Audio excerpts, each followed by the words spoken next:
I'm Heidi Hutner on Coffee with Hx2, and today we'll be talking about medical drones in, of all places, Madagascar.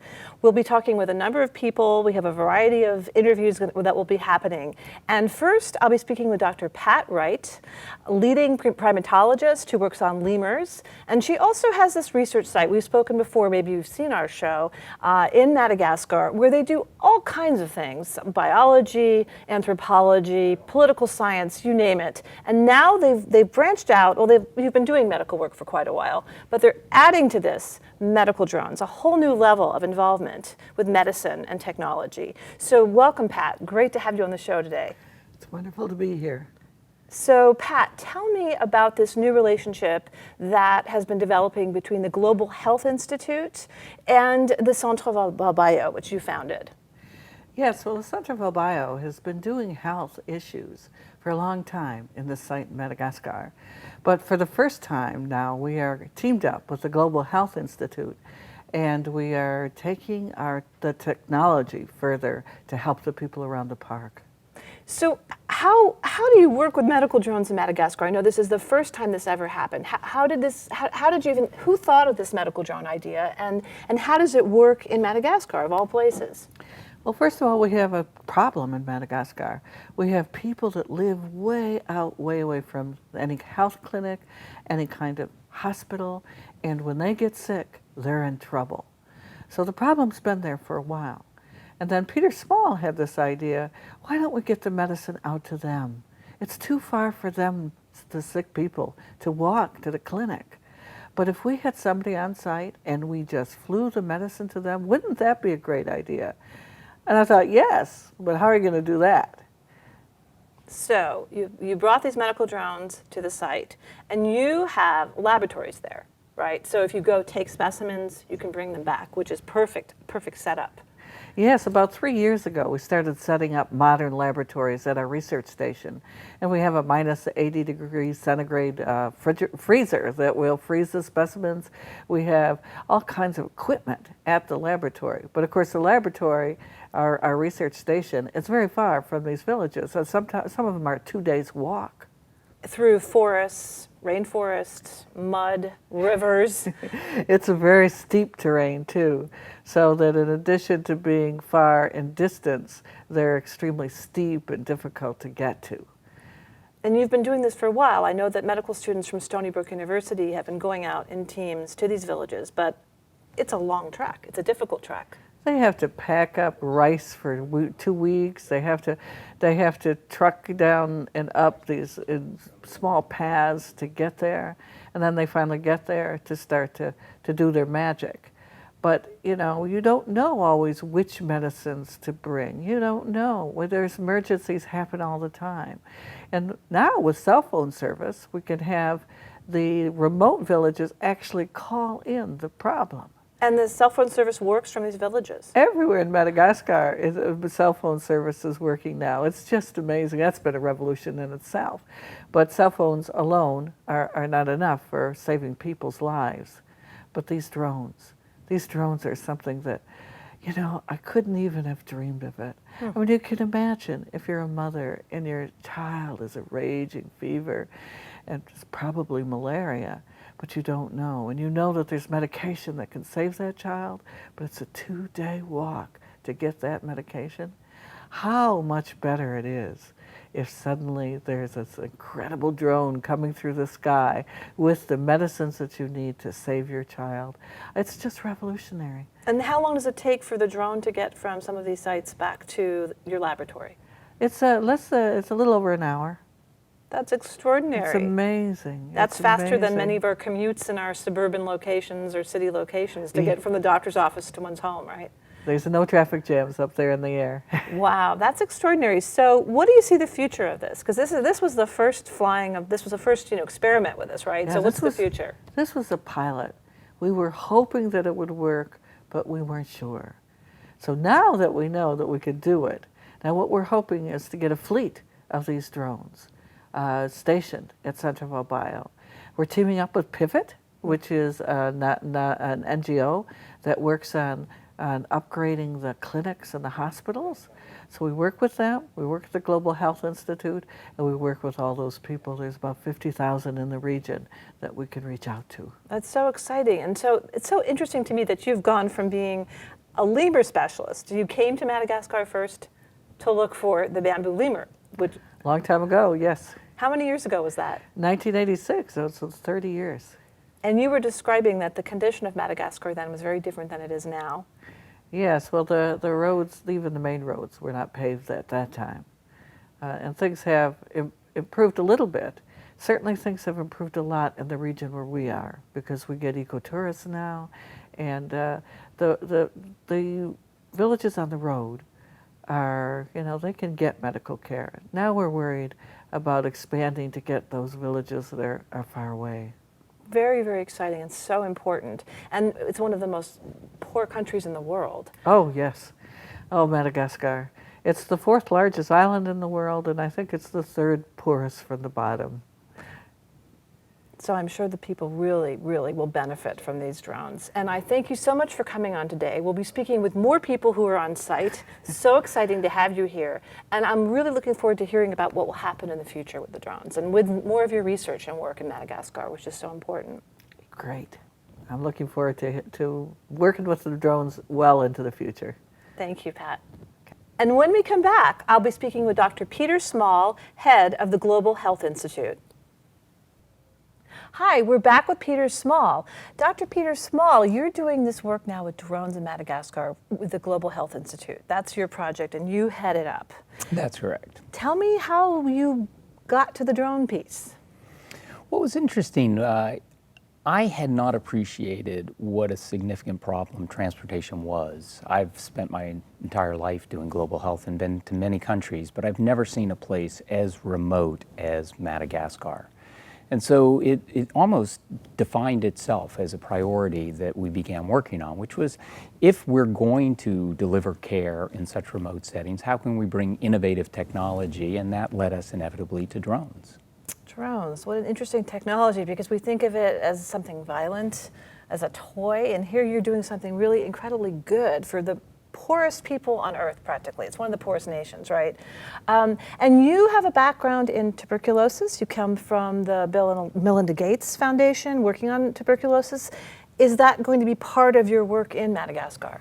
Yeah, I mean, I totally agree with you. It's like death and destruction from above has been repurposed to provide health care to the poorest and most underserved people in the world. I think it's really phenomenally cool. It is cool.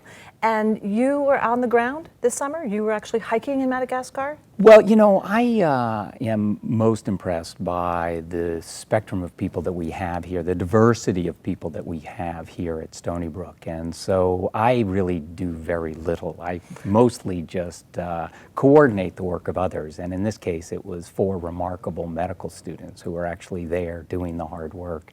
And a great company who have created a really unique humanitarian drone. So how did it work? What was it like this summer? How was the procedure, and did it go as you expected? Well, last year when I was in Madagascar, I saw a woman, a child who had seizures, and that's kind of an unusual thing. You probably don't know a lot of people who have seizures, and yet seizures are common in these villages. And it struck me as though intestinal parasites might be the cause. So over the course of the year, the students and I worked on a project to try and figure out whether intestinal parasites were a big problem and whether they may be causing some of these seizures. And towards the end of that, they started to design the project, and it was onerous. They needed to buy a generator, and they had to hike in with a centrifuge and liquid nitrogen. And it suddenly dawned on me, it's like, wouldn't it be easier just to fly the samples immediately back to the laboratory every day in a drone? That is brilliant. So, and I've been to Madagascar, and I know how treacherous some of that hiking can be. It's very wet. They have a heavy rainy season. It's not easy for sick people to get out of their villages and to a medical facility, and the medical facilities are not always the best, as you know. But there's this laboratory at Centre Valbaio, which is part of your work, and you're able then to fly the drone to this village, which takes how many days to hike to? Well, there are a variety of villages, but the first village they went, they hiked 2 days just to get to the village. Most of the villages then are a day hike away from each other. So that's pretty difficult for a sick person to get out of that situation to get help. Absolutely. I mean, about 1 billion people in the world lack access to reliable roads, and these people are certainly among them. They not only lack access to a road, you can't even get a motorbike into these villages. It's entirely dependent upon walking on these muddy, steep, and slippery trails. And for children, who might, like you're describing, there's a high rate of dysentery from what I understand. They could die in that time period. They might not make that trek. It's not even possible, I would imagine. Yeah, I've spent a significant percentage of my life, I've spent a significant amount of time in my life trying to understand what it's like to be poor and sick in remote areas, and really what illness begins is a gauntlet of challenges between the sick people and care, and one of them is obviously transportation. Access and speed. You don't always have time, right? And the time off. So these people are living on they're subsistence farmers. They're really living on a razor's edge of poverty and extreme poverty, and having to take off a day or two to walk to a village to get health care is a significant expense to them, and consequently they're disinclined to do so. So what are some of the diseases that you're seeing there that you're anticipating being able to help with this technology? Yeah, I think so. So what we did on this trip was really reduce to practice the concept that you can fly drones out to villages and return clinical specimens promptly to labs. In a sense, it's easy, intuitive, straightforward, but what we found were challenges we hadn't anticipated. The regulatory challenges. We had to go through 3 different ministries to get approval to fly the drones. The logistics of exporting the drones from the United States was actually one of the most complicated things. The U.S. Customs would not release them until they had personally inspected the contents. And then the logistics of getting them out to the field station, and then who knew how the villagers would react to these drones. And how did they react? Well, I was not there when they react, so I'm going to suggest you talk to the students about that. Okay. But I think the next step, so now that we've shown it can be done, I think the big question is, why will we be doing it? And the first application which we're pursuing is for surveillance. Strange and exotic new diseases like Ebola and Zika frequently emerge in remote settings. And in a place like Madagascar, diseases of antiquity like plague reoccur with some regularity. So being able to empower community health workers to call in a drone when they see a patient suffering from a condition that they don't understand will not only benefit that patient, but it provides a wonderful surveillance mechanism for the country and for the whole world. It's very preventative. There's that. I think the second issue is really how we move them into the healthcare system in terms of not just diagnosing, but also treating, and integrating innovative technology into evolved health systems is a big part of what we're focusing on here at the Global Health Institute. For me, the next step, and I just spent the morning writing a grant to do this, is to use drones for tuberculosis control. Right now, the basis of global TB control is a policy called DOTS, Direct Observation of Therapy. And now what we're looking at is something called DROTS, Drone Observed Therapy. The idea is that we will give a community health worker an emergency satellite beacon, like what you have on a lot of the sailboats out in the harbor. When they see a patient who has an undiagnosed cough who might have TB, they deploy that beacon, they put it in a field, and a drone will come in and land with sputum containers and an instructional video on a small Android phone that tells them how to collect sputum. The drone will fly away. If the patient's found to have TB, it'll fly back. And at that point, it'll contain medications. And the medications will be in a special container that records whether or not it's been opened every day, and also be accompanied by a special recorder which can detect and count coughs. So the idea would be that you would drop this off, and then you'd come back a month later and replace that box with a new box, take it back to the lab, and then you can say, is this person taking their medications, and are they getting better? And if the answer is yes and yes, you can relax. They can stay in the village. But if they're not taking their medicine, or if they're taking their medicine and not getting better, then we can intensify the patient's care. That's So this is just the next incredible. step. It's really incredible. I commend you. It's what a brilliant combination of things that you've put together. It's really incredible. So you do work that is a combining of policy, human rights, medicine, and technology. Yeah, I mean, at its core for me, global health is actually a philosophy of equity and interconnectedness. And to pursue that philosophy, we really have to reach out broadly across campus to all of the disciplines, the ones you've mentioned, and many more. And many more, and many more. And so there's a component, of course, I come from the sustainability piece, which is, this is good too, because you're not putting in roads, burning more carbon, destroying forests to get to people, and upsetting their whole way of life. You're able to help them without disturbing, in a sense, how they live and what they're doing and the local ecology. You know, a huge transformation in my own thinking in the past decade has been to think about healthcare from the patient's perspective, this patient-centric perspective on being sick and poor in rural Madagascar. And you realize that they actually really don't want to walk to a village. They don't want to leave their children behind.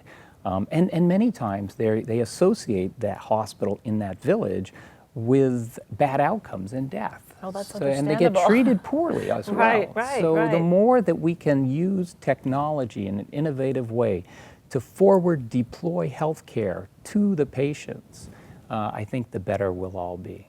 And it seems like, this reminds me of the old-fashioned doctor who arrives with a briefcase, only it's the modern version. Absolutely. We're making house calls with drones.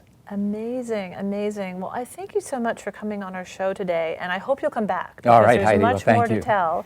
And so, are you doing this in other places, or are you really concentrating now in Madagascar?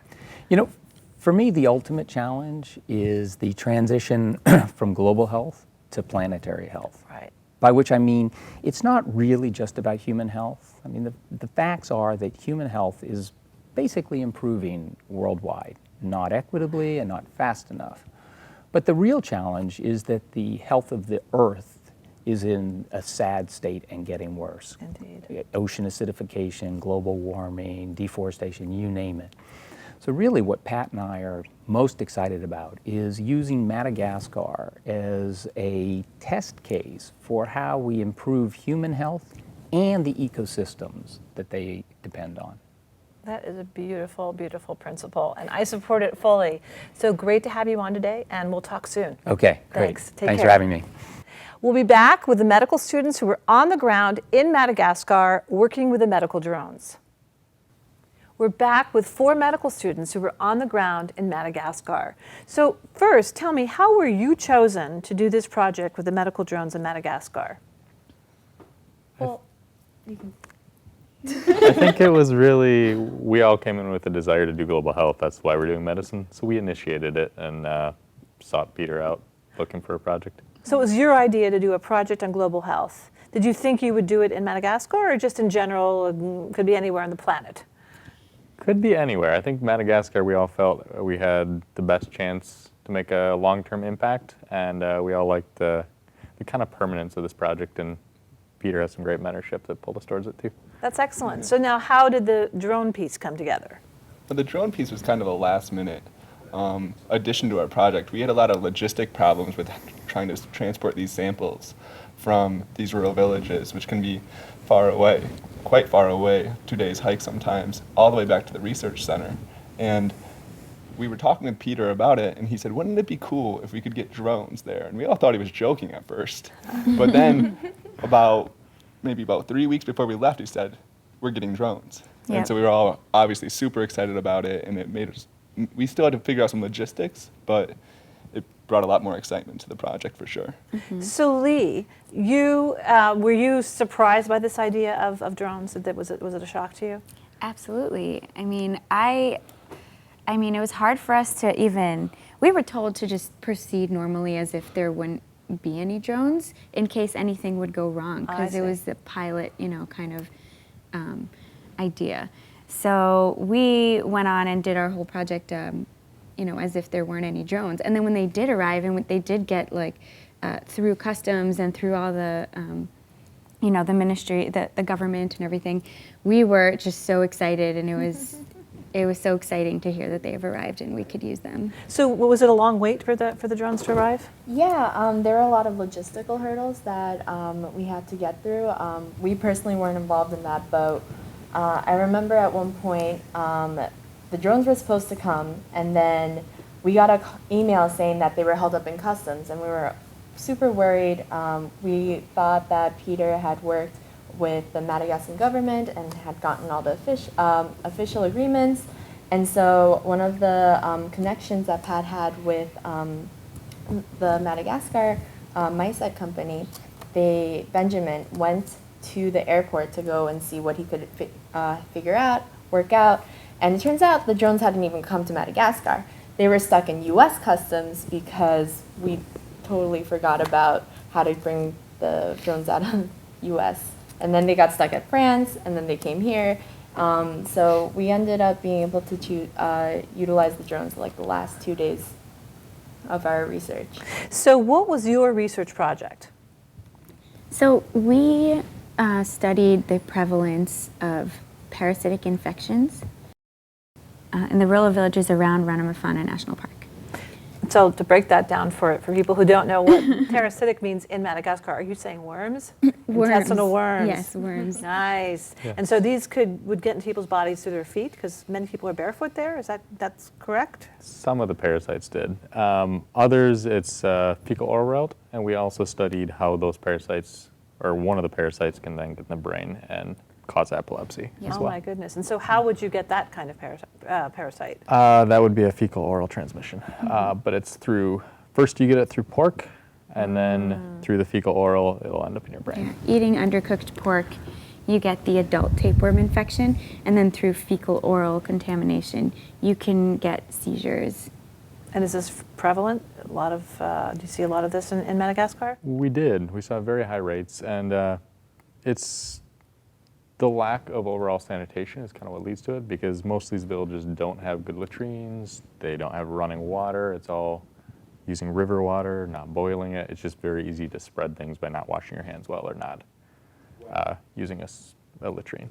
So tell us the story. So you get to Madagascar. I know, having been there myself, it's a 30-hour trip.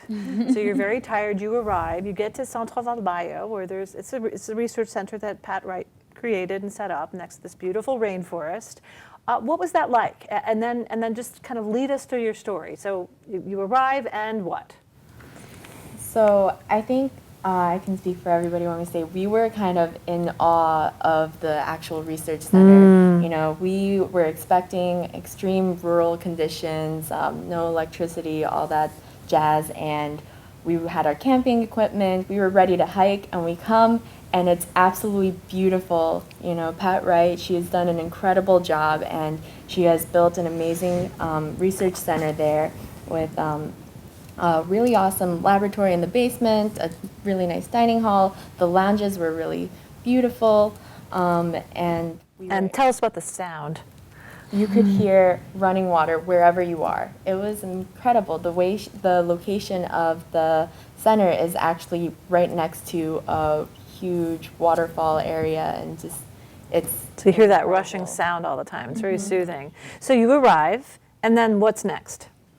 Well, the next thing is we have to start our expeditions. So we went on 3 expeditions. The first one was 17 days long.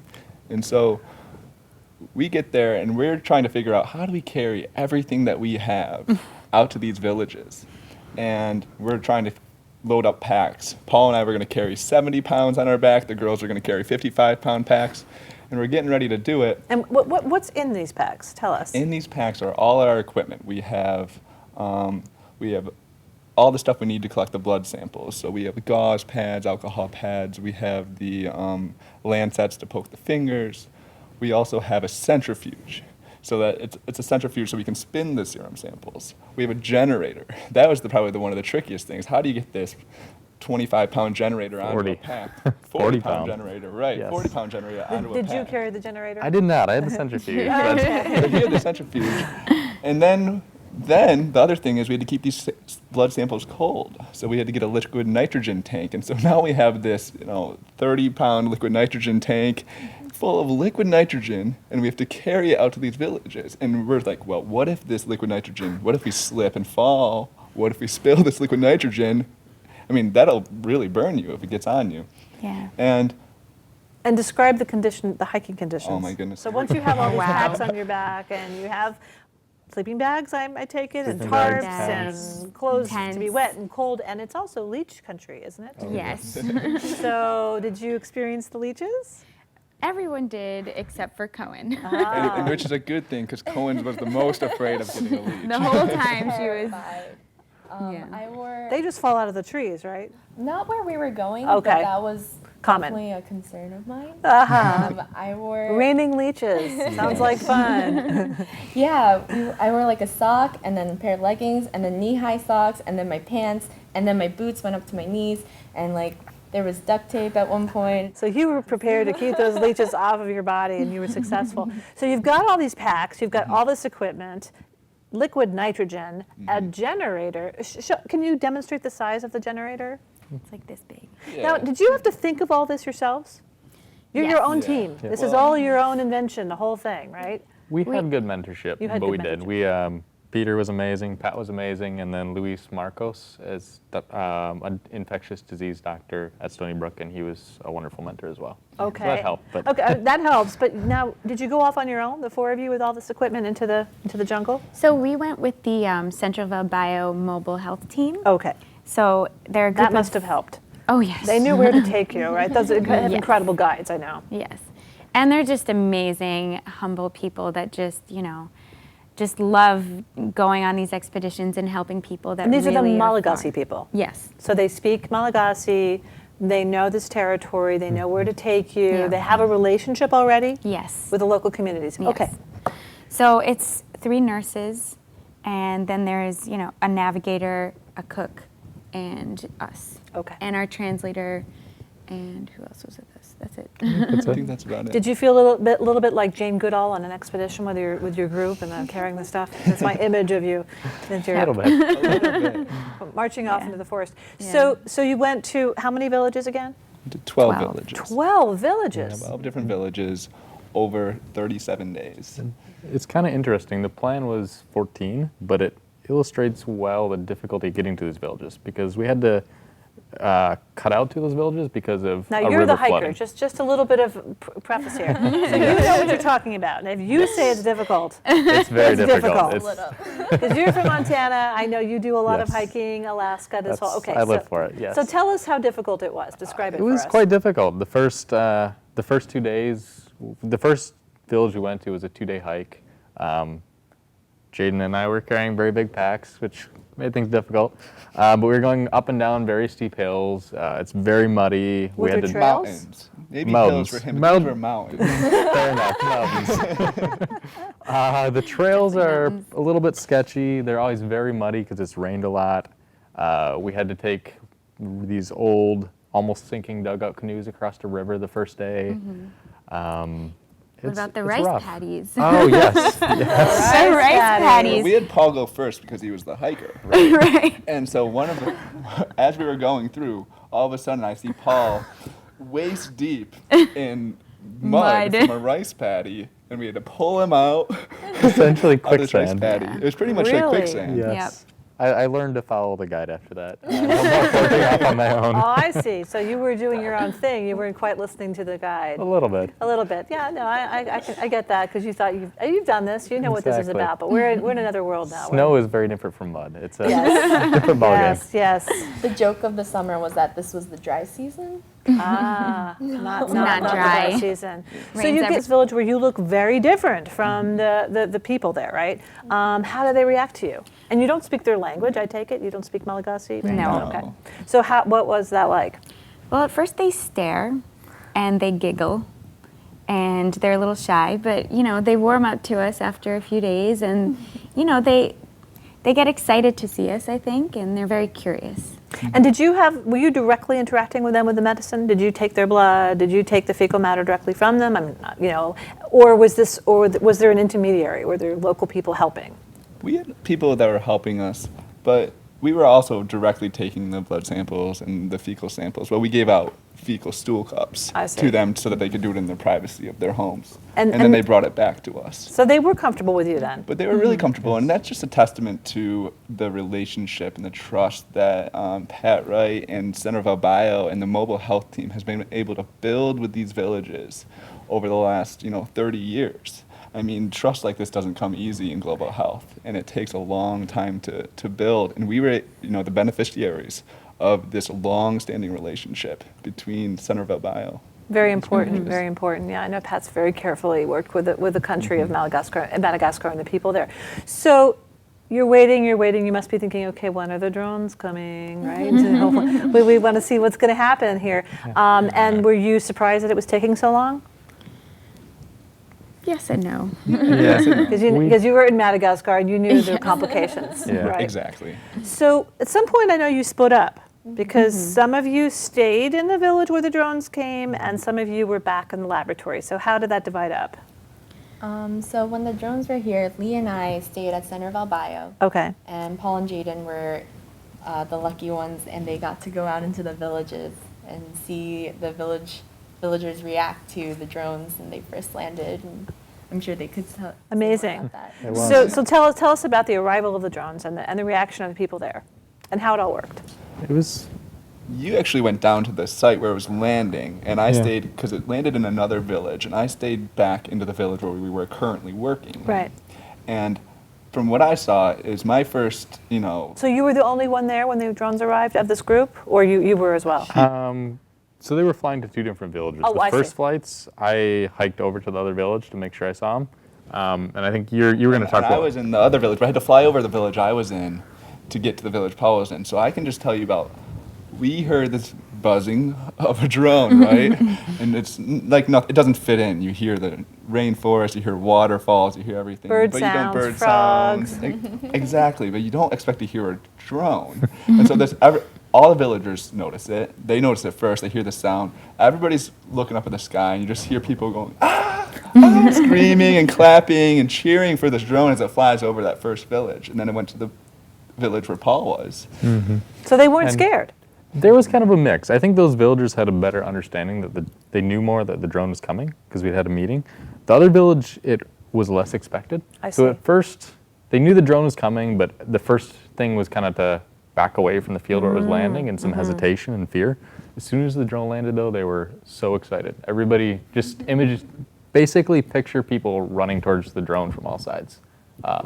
Very different from your normal perceptions of drones. So that must have been really thrilling for you. Now, on your end, you're in the laboratory. You are packing the drones up, I'm assuming. You're putting equipment into it and shipping it out. So tell us about that. So we were working with a couple of the engineers that came with the drone, and they just kind of, we were just working out some of the logistical issues, and we really just kind of like stood back and watched because this was an automated drone. Okay. Did you put anything special in the drone? Well, they actually at the first test run they wanted to see. They wanted to put something in that wasn't valuable, that couldn't, if the drone happened to crash, that, our whole project wouldn't be ruined. So what they did put in is a pizza. A pizza? Yeah. And we sent it to them, and they received this wonderful pizza where they've been eating rice for every day, and they were just happy to have Yeah. something different. Word must have gotten out that I wanted some pizza, or really wanted pizza. You'd had it with white I'd rice. had it with white rice. I mean, rice, talking about pizza. And all of a sudden this drone lands. We're expecting just to load our samples in. Before we load our samples in, I open up this box and it says, drone and pizza. 20 minutes worldwide on a box, and you open it up and there's 6 slices of pizza there. And it was warm. And it was still warm. Wow, so that's Hot pizza pizza. delivery of the future. So we're going to have to wrap it up very soon. So I just want to hear a little bit about the piece of you are now, I know you did do a test run with taking samples and sending them back to the lab. How did that go? Beautifully. We flew blood and we flew fecal samples, and both of you can speak to it, but I Yeah. think they showed up We perfectly. received the samples quickly, and we put them in the freezer where we stored them, and we continue to analyze the fecal samples And yeah, it was It was a great such a help. short process, you know. And how long did it take to go from that village, which would take how many days to walk back to the laboratory? Take a day. Take a day. But it was But a difficult day. Your Yes. average person's not going to do that. So Yes. so you flew back, and how quickly did it take? I mean, how much time did it take between putting that matter into the drone and flying back to the lab? 20 minutes. 20 minutes. Amazing, amazing. So do you envision doing more of this? Absolutely. Definitely. Absolutely. This Yeah. this would save, as much as there are logistical problems with drones, the logistical problems of getting liquid nitrogen, which Madagascar ran out of while we were in the middle of there, and sending somebody with, blood samples or stool samples from the villages and having them have to hike back every day for a research project. To be able to just load it into a drone, fly it back, and recall that drone when we needed it would make research easier.